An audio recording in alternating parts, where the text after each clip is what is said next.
আসসালামু আলাইকুম। দেখতে পাচ্ছেন রঙের দোকানে চলে গিয়েছি। বাসার রং করানো হবে, খুবই বাজে অবস্থা হয়ে গিয়েছে। বাসার রং চুন সব খুলে পড়ে যাচ্ছে, একাকার অবস্থা। অনেক বছর আগের বাসা তো, সেই 1998-99 সালের দিকের বাসা। প্রায় 30 বছর, 25-26 বছরের মতো বাসার বয়স। যাই হোক, এই তো আমাদের ক্যাপ্রিজ কালারটা বানিয়ে নিয়েছি আমরা। এটা আমরা চেক করে নিচ্ছি যে রঙটা ঠিকঠাক আছে কিনা, চেক করে বাসায় চলে আসলাম।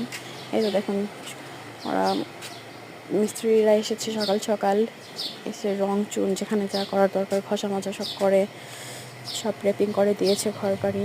এটা আমাদের রুমের কালার, 4টা রুমে একই কালার করা হবে, ক্যাপ্রিজ কালার। তো রঙগুলো সব ঠিকঠাক করে নিচ্ছে, এবার রং করার পালা।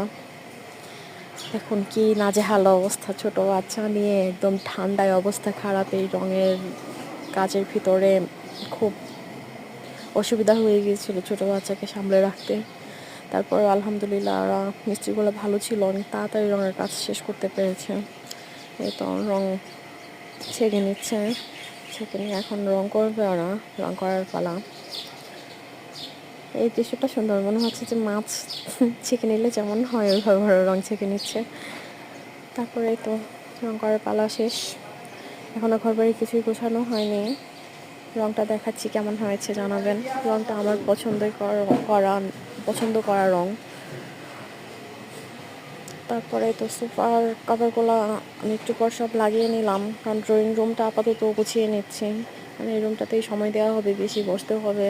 বিছানাপত্র এখনও তেমন গোছানো হয়নি, সব কিছুই তো একাকার। তো সব ভালো থাকবেন। আসসালামু আলাইকুম।